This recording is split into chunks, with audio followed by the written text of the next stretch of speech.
Clasificación B, bajo supervisión de un adulto.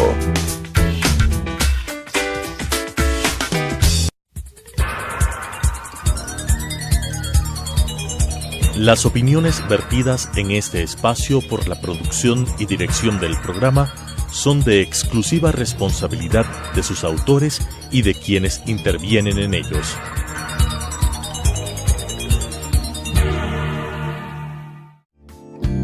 La aceptación de nuestra realidad nos dará la oportunidad de saber que estamos dispuestos a seguir adelante con lo que nos toca. Te invito a acompañarnos. Hoy es un buen día para empezar de nuevo. Telesucesos Canal 29 presenta Frente a la Vida con Juan Diego Umpierres.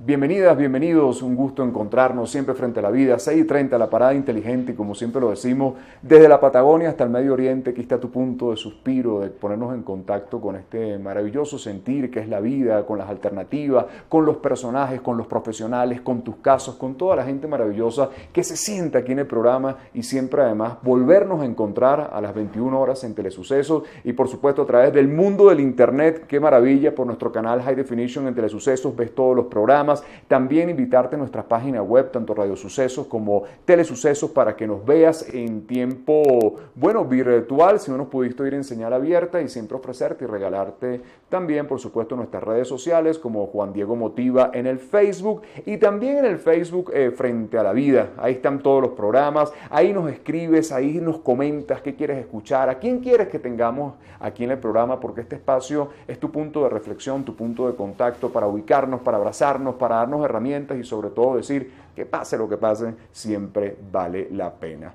Bueno, hoy me voy a reunir con un par de profesionales extraordinarios en función de lo que queremos hacer, que tiene que ver con la medicina estética, con la medicina reconstructiva, con la dermatología.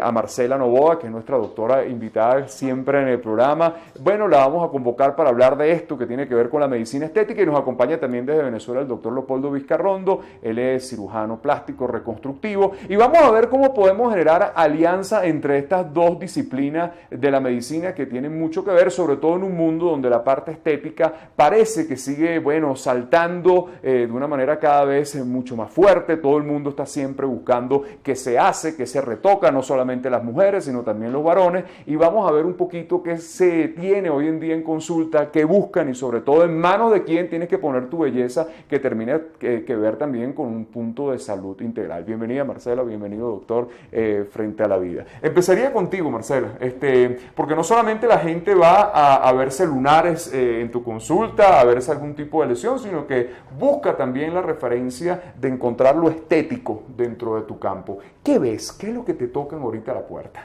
Claro, gracias, Juan Diego, por la invitación. Siempre es un gusto estar aquí en tu programa.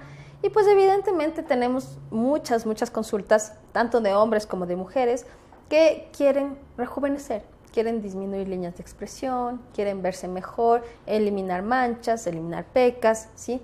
Que su piel se vea más radiante, más juvenil, ¿sí?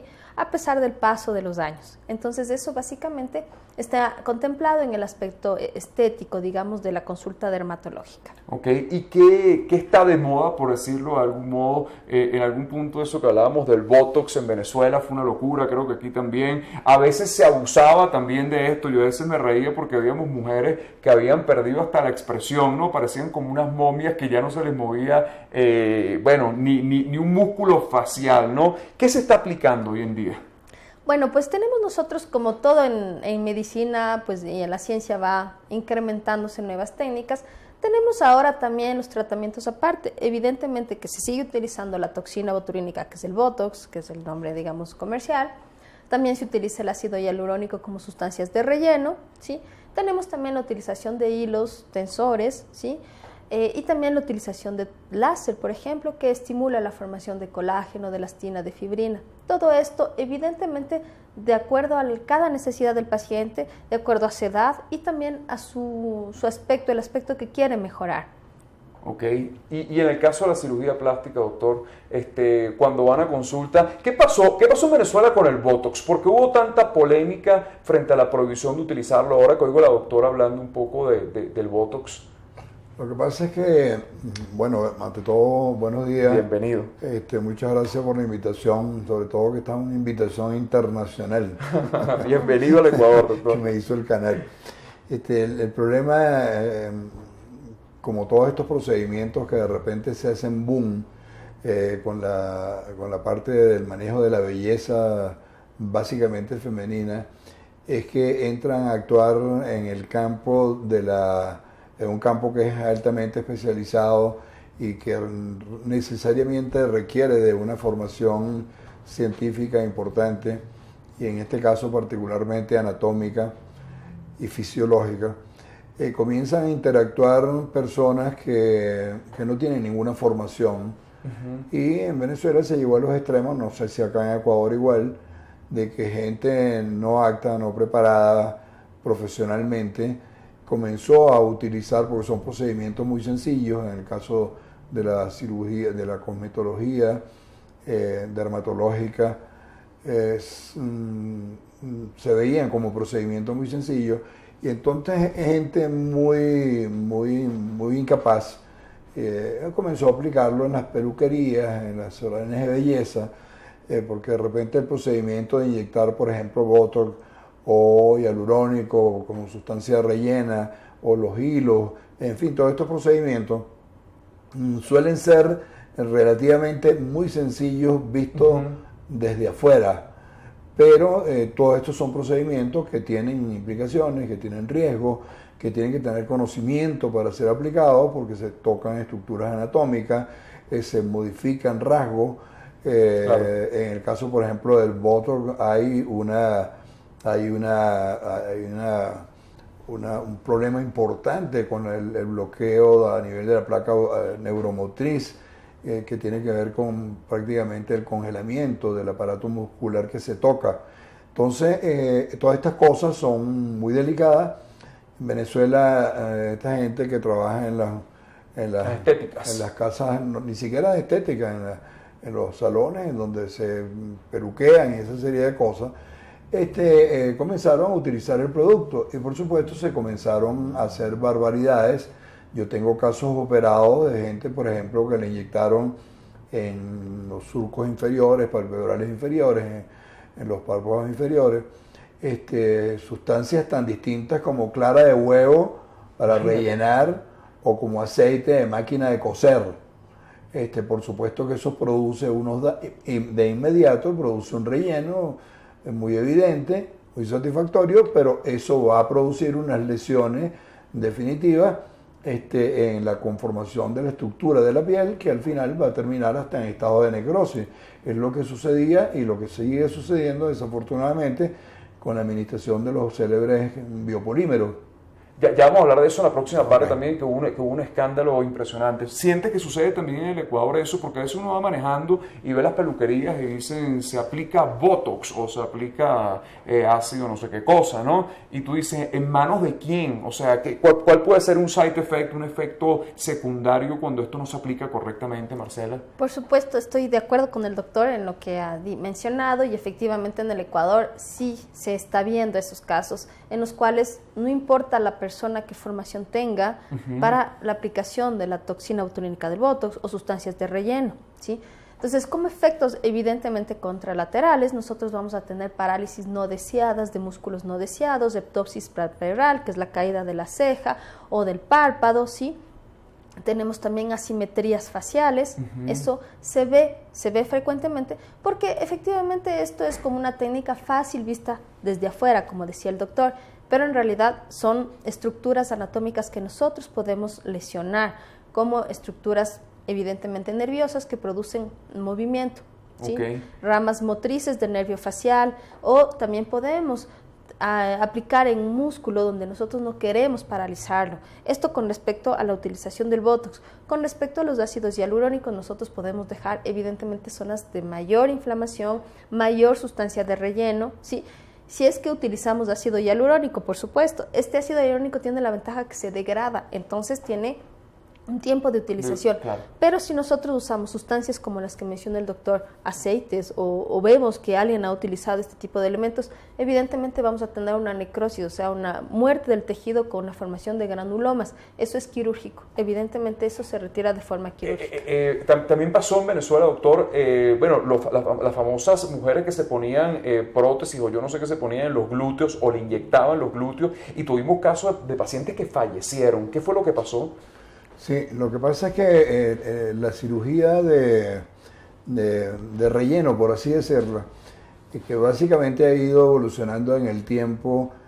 Primero se ponían prótesis de dorso nasal para elevar la jiba nasal, luego se ponían prótesis de mentón, luego prótesis de maxilares, luego prótesis mamaria, luego prótesis glútea, luego prótesis a nivel de las zonas gemelares de las piernas. Eso sufrió un proceso de evolución en la tecnología de la elaboración de estos productos. Todos estos productos son derivados de plástico, son polímeros de plástico, pero son lo que se denominan polímeros de grado médico, que en la medida que ha evolucionado la tecnología de la fabricación de estos productos, se han ido haciendo cada vez más tolerantes al cuerpo humano. La reacción al cuerpo extraño es cada vez más disminuida. Por yo decir en este momento es casi nula. Yo me acuerdo cuando yo comencé hace bastante tiempo a colocar implantes de diversos tipos, uno veía reacciones de cuerpo extraño muy severas, determinadas básicamente por la conformación de una cápsula externa alrededor de lo que es un cuerpo extraño, porque no deja de seguir siendo un cuerpo extraño. Una prótesis no es una sustancia biológica, no es una sustancia compuesta por células, es una sustancia compuesta de material de derivados orgánicos del petróleo, de donde salen estos polímeros, y necesariamente el organismo tiene un mecanismo de defensa que es la conformación de un cuerpo extraño que se conforma a través de una cápsula. Esas cápsulas cada vez han ido siendo menos intensas, más delgadas, y no producen deformidad. Cuando yo comencé a ejercer, la calidad de esta prótesis no era esta extrema, que es como debe ser la calidad, y yo veía con formación en el tiempo, en relativo corto tiempo, un año y medio, un endurecimiento, por ejemplo, en el caso de la mama, que se ponía como un papelón de duro, y había que hacer reintervenciones para hacer cápsulectomía, sacar la cápsula y recolocar nuevas prótesis, con el riesgo que volviera a ocurrir. Hoy en día la tecnología ha superado eso. Vamos a la próxima parte, Marcela, también a conversar de esos rechazos y de esos procesos que en la estética pueden complicarse también, porque terminan siendo procedimientos médicos. Por eso vamos a hablar un poquito, no para procurar al alma, sino más bien para llevar siempre que si se va a aplicar algo de esto, sea en manos de profesionales. De eso conversamos hoy aquí, Frente a la Vida. Estamos Frente a la Vida, hoy conversamos con la doctora Marcela Novoa. Ella es, dermatóloga, cirujana, el doctor Leopoldo Vizcarrondo, también cirujano plástico y reconstructivo. Te preguntaba, Marcela, ¿cuáles son las emergencias que se pueden presentar después de un procedimiento que tiene que ver con la estética? Parece algo medio inocuo, medio tranquilo, pero a veces se pueden presentar complicaciones, como decía el doctor, rechazos, procesos también de mecanismo de defensa del organismo. ¿Qué te encuentras? ¿Qué podemos decirle a los pacientes? Bueno, pues básicamente nosotros vemos granulomas de cuerpo extraño, ¿sí? Uh-huh. Eso posiblemente sea más frecuente con las sustancias de relleno, ¿sí? Los polímeros efectivamente son sustancias que no se reabsorben, y estos polímeros están actualmente, ¿cómo decirlo?, prohibido su uso, ¿sí? Uh-huh. O sea, ya no ¿Qué incluye los polímeros? O sea, ¿de qué hablamos? Los polímeros son sustancias de relleno, ¿sí? Okay. Pero son derivados de una sustancia que no se reabsorbe, una sustancia más bien como cauchosa, ¿sí? Que no Petróleo. Tiene la tendencia a reabsorberse a nivel del organismo. Uh-huh. Entonces, esto está prohibido por la Organización Mundial de la Salud, pero evidentemente hay países en los cuales todavía se siguen usando, ¿ya? Y nuestro país no es la excepción. Entonces, yo he tenido casos en los cuales han venido pacientes con lesiones nodulares, ¿sí? En las zonas, por ejemplo, nasogenianas, que es la zona de aplicación del ácido hialurónico, de la sustancia de relleno en este caso. Entonces presentan lesiones nodulares como unas bolas, ¿sí? Uh-huh. Asimismo en labios. o en mentón, en todas las zonas donde nosotros podamos esos labios aplicar. que uno de las mujeres hoy en día, que bueno, que parecen así como unos colchoncitos, digo yo, ¿no? Muchas veces, o sea, pueden incluir que les inyectan este tipo de sustancias. Por supuesto, los polímeros, como les decía, son sustancias de relleno que tienen un costo menor al ácido hialurónico, pero la diferencia es que no se reabsorben. No es una sustancia que se degrada, no es biodegradable. Entonces se queda permanentemente en el tejido y el tejido rechaza todo lo que no es pues propio de nuestro propio organismo. Entonces esto forma efectivamente, como decía el doctor, parecida a las prótesis mamarias, una cápsula, pero en este caso pues muy pequeñita, en la zona de aplicación del ácido hialurónico, de la sustancia de relleno. Entonces forma una cápsula y esta cápsula genera un proceso inflamatorio que se denomina granuloma, y como es un cuerpo extraño, se lo denomina granuloma cuerpo extraño. Estos elementos se producen específicamente con sustancias que no se reabsorben, ¿sí? Polímeros, ¿Qué se hace cuando te llega un paciente con este tipo de reacción? Se debe hacer un proceso quirúrgico, se debe hacer una incisión, retirar ese granuloma, esa formación nodular y tomar puntos. Y muchas de las veces queda pues una cicatriz en lugar de la línea de expresión. O sea, peor el remedio que la enfermedad. Exactamente, eso es muy frecuente. Le preguntaba sobre los glúteos en Venezuela, que hubo 3, 4 casos importantes, incluso de pacientes que fallecieron. ¿Qué pasó en esos casos? Porque ahora está de moda también que uno ve todos esos glúteos, bueno, casi que gigantes, ¿no? Además que se ven desproporcionados y fuera de lo natural, pero cada quien con su gusto. Pero ¿qué riesgos? ¿Qué pasó en esos casos Déjame completar algo que decía la doctora acertadamente. La gente que no conoce la materia, que son impostores de la medicina, saben cuándo comienzan y ven el logro inicial, que es el relleno, que puede ser más o menos satisfactorio, pero no saben y no se imaginan en dónde van a terminar esos pacientes. Nosotros sí sabemos en dónde van a terminar, que es en manos de nosotros, en manos de los cirujanos plásticos y reconstructivos. Y para nosotros es uno de los peores problemas que hay.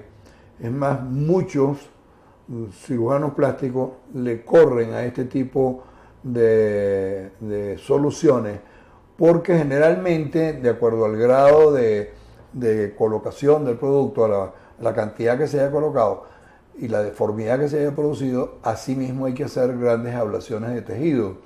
Y no solamente queda una cicatriz, que sería lo de menos, sino que queda una deformidad que rellenarla pasa por pensar otra vez en el biopolímero. Imagínate, increíble. O pasa por pensar en cualquier otra sustancia de relleno. Por supuesto que los cirujanos plásticos no utilizamos biopolímero, como no lo utilizan los dermatocosmetólogos, no lo utilizan tampoco. De hecho, las autoridades sanitarias en Venezuela nos obligan a colocar en la antesala de los consultorios unos cartelones, para mi gusto muy grandes, en donde dice en este lugar está prohibido la aplicación de sustancias de relleno, biopolímeros, esto, literalmente todo.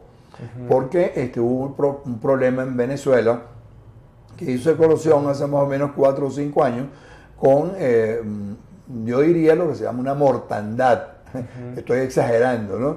Pero comenzaron a salir casos en todo el país de mala aplicación de estos productos de relleno y hubo que parar de seco la cosa, ¿no? Pero hubo casos de pacientes fallecidas. Recuerdo un par de casos, una modelo también, claro. Producto, pero algo le habían puesto que ni siquiera... Bueno, el problema se agravó cuando comenzaron a hacer los implantes de glúteo con silicona líquida, por supuesto, semilíquida, y llegaban a colocar hasta medio litro en cada región glútea, y a veces más.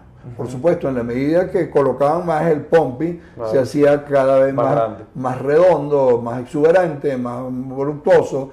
Y estas muchachas, sobre todo de origen humilde, que andan en función de ver cómo se ubican en los medios radiotelevisivos, en el mundo de la pasarela, ese tipo de cosas, pues veían que era algo como inocuo. Hubo un caso muy famoso en el mundo, yo lo vi personalmente porque tuve la oportunidad en un Congreso Nacional de Cirugía Plástica de hablar con el cirujano que trató a esa paciente, una famosa cantante mexicana, si mal no me acuerdo, quisiera decir creo que fue Alejandra Guzmán, creo que fue una de las que tuvo. Sí, o Ana Gabriel, una de ellas. Estuvo muy complicada, ¿no? Muy complicada. Esta fue una paciente que, gracias a Dios, se salvó, porque la inyectaron en los glúteos grandes cantidades. Se salvó porque era esa persona que era muy famosa, tenía mucho dinero y pudo aguantar meses de terapia intensiva que son altísimamente costosos. Pero yo vi en la serie fotográfica y las películas que este colega cirujano plástico mexicano se encargó de ir llevando históricamente, y en esta señora lo que operó fue un proceso de migración de ese biopolímero por gravedad, por gravitación, y se impregnó de biopolímero hasta la zona de los tobillos, hasta las zonas aquilianas. Por supuesto que toda esa zona al final terminaron, como decía la doctora, con zonas de necrosis amplias, extensas, con exposición de órganos, en este caso de músculo, de nervio, de fascia, de aponeurosis, y literalmente perdió las zonas glúteas. Al final tuvo que tener una reconstrucción con unas especies de nuevos glúteos especialmente diseñados, colocados externamente para poder conformarse un pantalón y poder vestir. Un drama, una cosa horrible, y estuvo a punto de perder la vida. Claro. Yo tengo una experiencia particular con relación, no ya a eso, que me parece sencillamente una barbaridad, sino con el implante de glúteo como tales, porque hay implantes similares a las prótesis mamarias, que son prótesis de glúteo. Okay. Se colocan y tienen unas técnicas para colocarlas. Vamos a hablar de todas esas prótesis en la próxima parte, pero te preguntaría a ti, Marcela, ¿con qué emergencia te has encontrado? Aquí en el Ecuador ha habido esos casos de escándalos donde aparecen malos procedimientos, malas praxis, que terminan incluso con el fallecimiento de algún paciente. Bueno, no ha fallecido, en el caso en los cuales yo he visto no ha fallecido, pero tuve un caso de una paciente particularmente que vino aplicada de una sustancia de relleno a nivel de la zona glabellar y tocaron lamentablemente una fibra del nervio óptico y perdió la visibilidad del ojo izquierdo. ¿Y cómo se llega por el mismo mecanismo invasivo de la inyección y eso llegaron a tocar el nervio óptico? Sí, lo que pasa es que a nivel de la zona glabellar nosotros tenemos ciertas terminaciones del nervio óptico, entonces llegaron a tocar una parte a nivel, tal vez una fibra muy fina, ¿sí? Y tenemos nosotros, a nivel de la región facial tenemos zonas de riesgo, ¿sí? En las cuales hay que tener mucho cuidado. Por eso es importantísimo saber la anatomía, porque no tocan el nervio óptico como tal, porque el nervio óptico como tal está, pues, retroocular, pero finalmente ciertas fibras nerviosas, efectivamente, y esto hace que por la aplicación de esta sustancia, que es una sustancia externa, pues taponaron o llegaron a ciertas zonas y migró el ácido o la sustancia de relleno y generaron una disminución de la visibilidad a nivel del ojo izquierdo. Y eso lamentablemente no había forma de revertir. Todo un drama. Vamos a hacer otro programa con ustedes, doctores, para hablar de la cirugía, ¿ok? Tú tienes un programa de cirugía también, desde el área también del oncológico, dermatológico. ¿Qué se trata? ¿Dónde se cruzan estas dos ramas? Hoy conversamos con la doctora Marcela Novoa, ella es médico, cirujano, dermatóloga, y con el doctor Leopoldo Vizcarrondo, cirujano reconstructivo. Hoy lo tenemos aquí frente a la vida. Vamos a hacer un próximo espacio para que estemos a tiempo, bueno, sin ánimos de llevar alarmas colectivas, pero sí conciencia para saber que también lo estético y la salud es parte de la buena vida y tiene que ser siempre de manos de buenos profesionales. Hasta un próximo Frente a la Vida. Las opiniones vertidas en este espacio por la producción y dirección del programa son de exclusiva responsabilidad de sus autores y de quienes intervienen en ellos.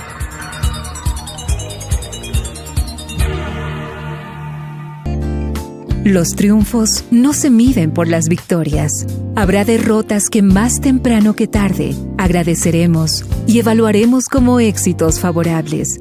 El tren pasa siempre, mientras estemos despiertos, frente a la vida.